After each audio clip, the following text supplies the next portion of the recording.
Belajar Kitab Wahyu, mengenal sastra apokaliptik.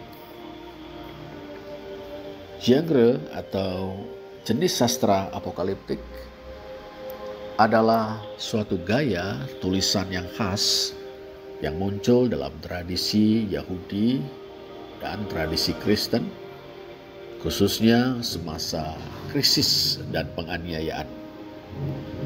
Sastra apokaliptik Yahudi mulai berkembang pada abad kedua sebelum Masehi, khususnya di tengah kekacauan periode Helenistik, seperti misalnya perjuangan dan pergumulan di bawah kekuasaan Yunani dan pemberontakan Makabe sekitar tahun 168 sampai 165 sebelum Masehi. Sastra apokaliptik Kristen terutama berkembang setelah kehidupan Yesus dari Nazaret. Jadi setelah tahun 30 Masehi, khususnya dalam konteks komunitas-komunitas Kristen awal yang menghadapi penganiayaan. Tulisan-tulisan apokaliptik Kristen paling awal seperti halnya bagian-bagian tertentu dalam Perjanjian Baru berasal dari abad pertama Masehi. Sastra apokaliptik menyajikan penglihatan-penglihatan simbolik tentang masa depan, pertempuran-pertempuran kosmis antara kebaikan dan kejahatan, serta kemenangan yang ultimat atau kemenangan terakhir, kemenangan final dari keadilan ilahi. Tulisan-tulisan apokaliptik bermaksud menawarkan pengharapan serta dorongan semangat dan keberanian kepada kaum beriman yang sedang bergumul di tengah kesusahan. Tulisan-tulisan apokaliptik melakukan itu dengan menyingkapkan rencana asasi Allah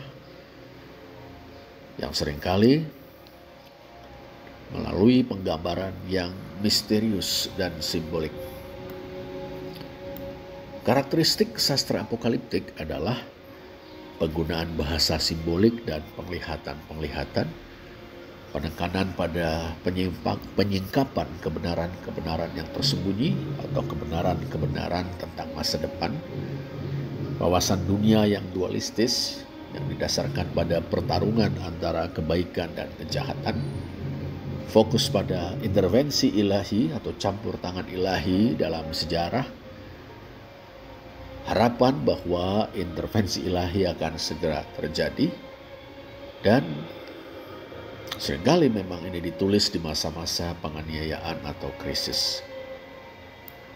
Kitab Wahyu juga dikenal sebagai apokalipsis.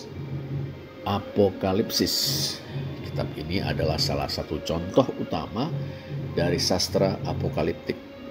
Kita bisa melihat ciri-cirinya, simbolisme dan penggambaran yang kompleks. Misalnya binatang-binatang, tanduk-tanduk, meterai-meterai, sangkakala, dengan juga cawan murka. Kita juga menemukan penglihatan-penglihatan tentang pergolakan kosmik antara kebaikan melawan kejahatan, juga penghakiman terakhir.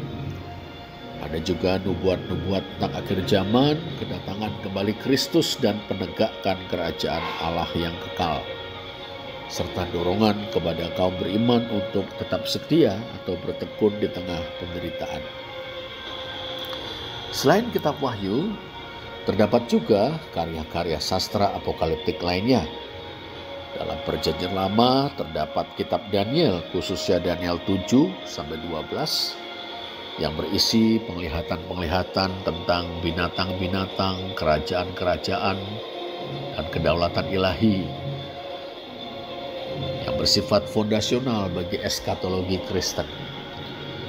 Kitab Yeskiel, beberapa penglihatan misalnya Yeskiel 1-3, Yeskiel 37, menampilkan penglihatan-penglihatan simbolik tentang kemuliaan Allah, juga tulang-tulang yang kering yang kemudian hidup dan menjadi sepasukan besar manusia sebuah gambaran yang melambangkan pengharapan akan pemulihan Israel. Kitab Yesaya, khususnya Yesaya 24-27 dan 65-66, berisi penglihatan-penglihatan profetik tentang penghakiman ilahi dan pembaruan masa depan.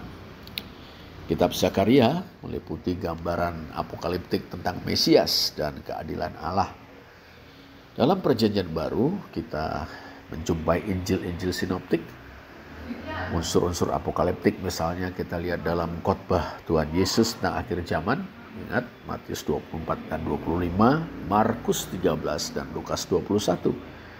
Dalam pasase tersebut, Yesus berbicara tentang penghancuran bait suci Yerusalem, tanda-tanda akhir zaman, gangguan-gangguan kosmis, dan kedatangannya yang kedua. Bahasanya sangat apokaliptik, syarat dengan simbolisme dan penggambaran profetik. Tulisan-tulisan Paulus, misalnya 1 Tesalonika dan 1 Korintus, mendiskusikan tema-tema kedatangan Kristus, kebangkitan orang mati, dan penghakiman terakhir, sering dengan nada apokaliptik. Surat 2 Tesalonika berisi rujukan pada kedatangan Tuhan, manusia durhaka, dan pergolakan kosmik dengan nada apokaliptik dan gambaran tentang akhir zaman.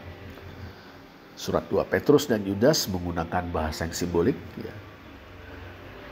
Di bagian tertentu surat 2 Petrus misalnya 2 Petrus pasal 3, untuk menggambarkan konflik kosmik dan penghakiman ilahi.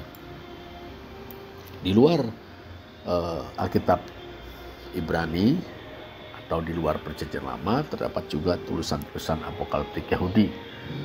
Misalnya kitab 1 Henok yang disusun nampaknya pada atau mulai abad ketiga sebelum Masehi, yang berisi penglihatan-penglihatan tentang surga, para malaikat, penghakiman, dan kedatangan suatu figur mesianik. Kendati bukan bagian dari Alkitab Ibrani, 1 Henok ini sangat dihargai di beberapa komunitas Yahudi, bahkan dikutip atau dirujuk dalam Perjanjian Baru, misalnya dalam surat Yudas 1 ayat 14 dan 15. Ada juga kitab Apokalipsis atau Apokalipsis Baruk, atau disebut juga 2 Baruk, yang sangat mungkin ditulis pada akhir abad pertama Masehi, yang menyajikan penglihatan-penglihatan tentang akhir zaman, penghakiman ilahi, dan kedatangan satu figur mesianik. Ada juga kitab Wasiat 12 Bapa Leluhur, sebuah teks yang memuat tema-tema apokaliptik, berisi tema-tema ajaran-ajaran etis yang dikatakan berasal dari 12 bapa suku Israel. Kemudian Gulungan-Gulungan Laut Mati, suatu koleksi teks-teks Yahudi dari periode bait suci yang kedua, yang mencakup diantaranya tulisan-tulisan seperti gulungan perang, Scrolls of War, yang menggambarkan suatu pertempuran kosmis antara kuasa-kuasa kebaikan dan kejahatan. Di samping itu juga ada apokaliptik Kristen di luar kanon Perjanjian Baru. Ada Protevangelium Yakobus, sebuah Injil apokrif yang berfokus pada masa kanak-kanak Maria dan kelahiran Yesus, dengan beberapa tema apokaliptik yang terkait dengan campur tangan atau intervensi ilahi. Ada juga kitab Wahyu Petrus atau Apokalipsis Petrus, sebuah teks Kristen yang menggambarkan penglihatan tentang surga dan neraka yang menekankan penghakiman ilahi. Teks ini populer di beberapa komunitas Kristen awal, tapi tidak masuk dalam kanon Perjanjian Baru.